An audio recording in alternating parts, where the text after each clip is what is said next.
Raila Odinga, who is your leader and someone you look up to, as you say, has been accused by especially the Gen Z and some Kenyans, and especially those who are opposed to him, his critics. They say that Odinga betrayed the Gen Z movement, and especially the issues they were raising. They say they were against the government of William Ruto and how he was leading the government, and then he goes ahead to start working with William Ruto. Yes, I have been a Raila student of politics. I've been a Raila supporter since I joined politics. Yes. I think the only other person I've supported other than Raila is Honorable Peter Kenneth, because of the starry ties we have with him, and because he's the one who introduced me to politics. Any other person other than Peter Kenneth, I've always been with Raila Odinga, even when nobody from my constituency or county could not even utter the name Raila Odinga. Because I believed in his ideals, philosophy, ideologies of changing this country. I believed in the ideals of the party. And I also believed that this country needed a paradigm shift in terms of the true tribal hegemony kind of leadership. Now, Raila represented that kind of change. In not any other time in history have I ever observed, witnessed, seen, and encountered such hatred and venom against Raila than now. I've never witnessed at a time when Kenyans can hate Baba so bitterly to a point that they don't even want him to win anything, including the chairman of not even AU. They don't want even him to, even the chairman of Kettle Deep. They'll not even want Raila to win that seat. That kind of hatred I've never witnessed. But I understand it's a hatred that is transferred from Ruto. It is a hatred that was championed towards Ruto. There is a time there was a lot of grandiose in the government. Bravado. People are just, buying watches, going outside with, chartered plane, private plane with taxpayers' money. And they're boasting around it. And the Kenyans were suffering. People are just introducing policies and they are passed in parliament, a parliament that was so much compromised that anything that a president wants can pass. So Kenyans felt that this is not the government we thought it's going to be. And they went on the streets in a very non-partisan, non-tribal, leaderless kind of movement that has never been witnessed in this country. Where even in Kericho, where the president comes from, there was maandamano. Even in Eldoret, it started actually in Eldoret, where the president comes from. You could see that this is a national-wide protest. And when Baba came in, because the Kenya was going down, Kenya was going to be in tumultuous time. Kenya was going down to be one of those examples of nations that have gone down. When your history is written, Kenya could have been there in a very bad light. Because people have been killed, the Gen Zs were not relenting, the thugs also took advantage, they were coming in, and this was going to be a bloody revolution where even thugs who are holding firearms out there will come in and shoot police officers. Police officers will shoot citizens. Are going to be bloody. So the what Baba did was for the love of the nation. And you cannot achieve both. So if Baba was another leader, could have said, wait a minute, an opportunity has come. We've been on the street as Azimio carrying sufurias on our head. Now, this is a revolution without sufuria, without anything, without stones, without tear gas. He could have easily taken an advantage, and the Gen Z will be proud enough to even endorse him as a candidate. But he saw that if I do this, if I continue cheering them down, I'll also have cheered my country down. So as an elder, he made a decision that was unpopular, but it's a decision that was for the good of the nation and not for the good of the individuals. So, one thing they accuse Raila Odinga is, like they say, he took advantage of the protests to lobby for positions for his close allies. We are talking about the 4 cabinet secretaries, Wycliffe Oparanya, Ali Hassan Joho, John Mbadi, and Opiyo Wandayi. They say that he took advantage, and especially at a time when Kenyans, young Kenyans had been killed on the streets, people had been abducted by the people they claim to be government officers, and especially police officers. And then Raila Odinga goes ahead to work with William Ruto. You know, Kenyans, sometimes I look at them, they're very extremely interesting people. And I don't know when we will ever have a conversation with each and every Kenyan. Yes. They just appear here and I talk to each one of them, one by one, until 50 million are over. Very interesting, because if you call for a rally here in town, yes, and say Ruto has done this, Adani and the share, we must call it off and let's meet in town. You know, Kenyans will ask you, umetupea nini? Tutafikaje? Transport? Nini? Okay? But now they want it to be done, but they want somebody else to do it. Now, when that somebody else does it, or he wants now to be rewarded, they again start accusing him.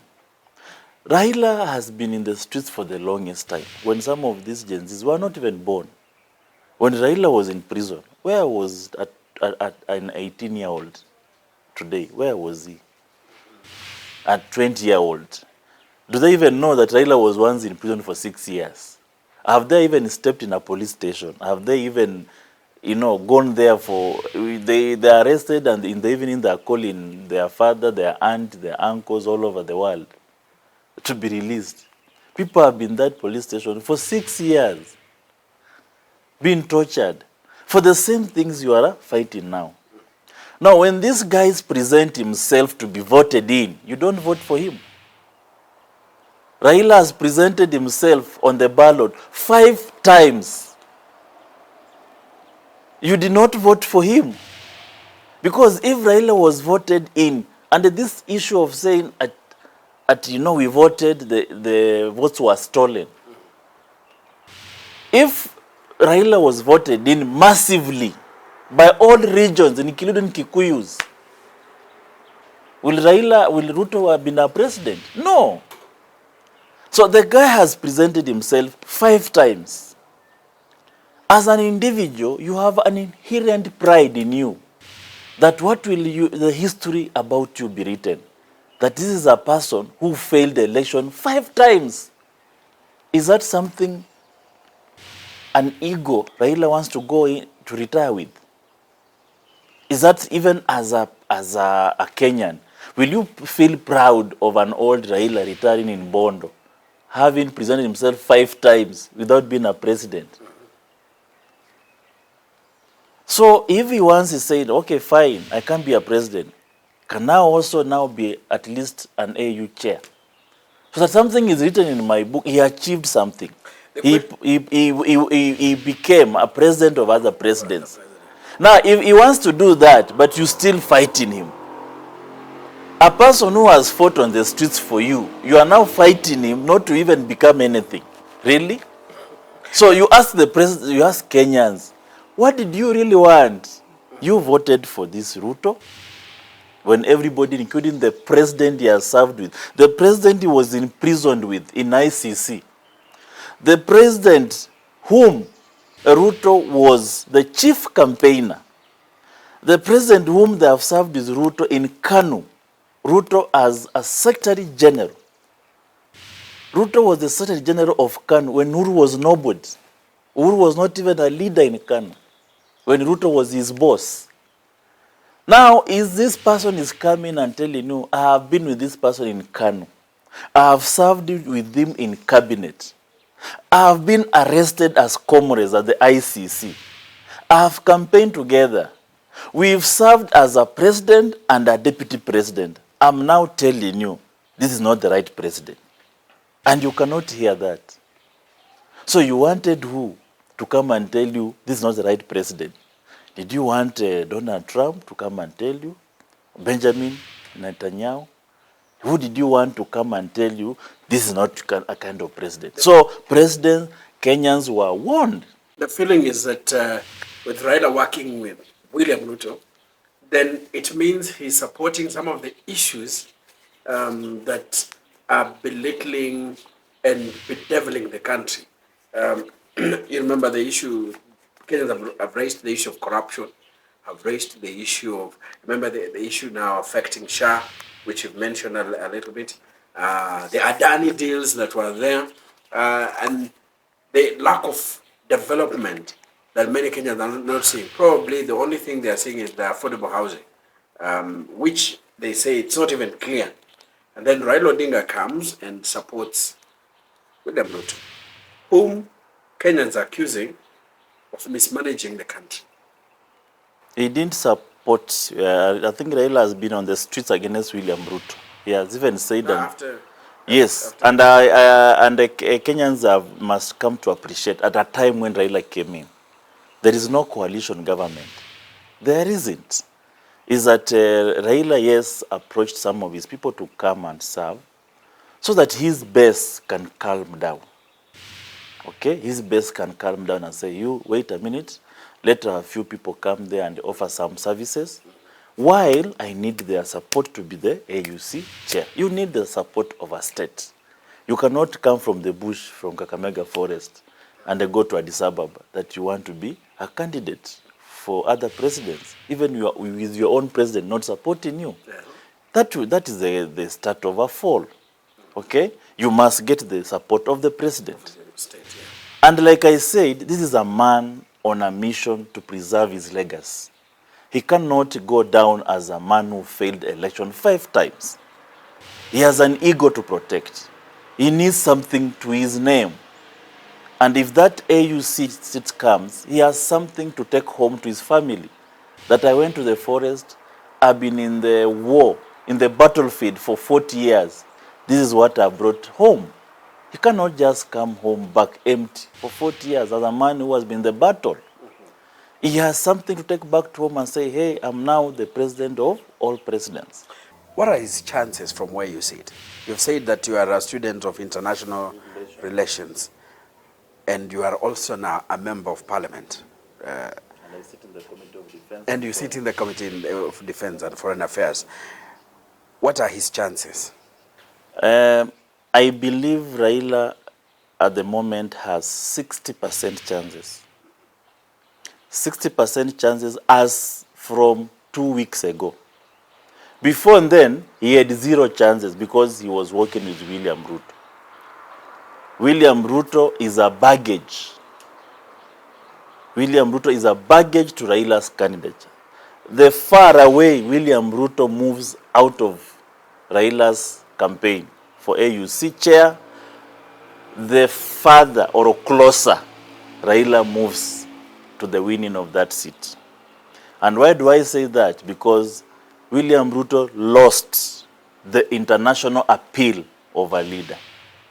The Gen Z revolution exposed William Ruto to the international community as a leader who is leading a fragile country, as a leader who was disfranchised and disgruntled citizens, as a leader who is leading a corrupt nation that is kidnapping and abducting the citizens. That is not the democratic ideals that is exercised across the countries that are of the same measure of Kenya in terms of the regional hegemony. And because of that, for Ruto to continue selling Raila as his candidate, the more people are saying we will bring down your candidate. Raila himself has a big name. I'm a student of international relations. I have masters in international relations at the USIU, ongoing. I know the intricacies of the African nations. I know the intricacies of voting the Francophone versus the Anglophone, The Islamic States. the Islamic states. Almost the entire West Africa the Sahel region. The Sahel region that is now the lower part of the North Africa. Yeah. And that cuts across Guinea, Mali, Equatorial Guinea, talk of Niger. Those are Islamic states. When you add Egypt, you add Libya, you add Algeria, Morocco, Djibouti, Somalia, and patches of Islams in Nigeria, down there, Chad, partly in Equatorial Guinea, Gambia, and you come also down there to Malawi, Mozambique, patches. They could be Djibouti leaning or leaning to an Islamic candidate. By nature of our inherent religious heritage, people tend to go towards inclination towards their religion. And if you look at that arithmetics, the Djibouti candidate starts at a higher platform. What saves Raila is his personal relationship with the presidents. He has a personal relationship with the president of Nigeria, president of South Africa. So the SADC community may not be so resistant because Raila has a personal relationship with the SADC hegemon, which is South Africa. Raila has a personal relationship with most of the ECOWAS community. You saw he's a phone call away from president of Senegal, he's a phone call away from president of Togo, president of Nigeria, Ghana, Ado, Nana, that is his friend. So because of that arithmetics, you may find that Raila has a slight chance because of personal relationship. And the fact that he has decided to go and knock the door himself and not use Ruto. The moment Ruto comes in, the moment Ruto will come in, and I'm just praying that Ruto will not in any way come in between now and the 25th of February, yes, when the voting is undertaken. Otherwise, he will also interfere with the chances of the Baba winning. Now, when you speak like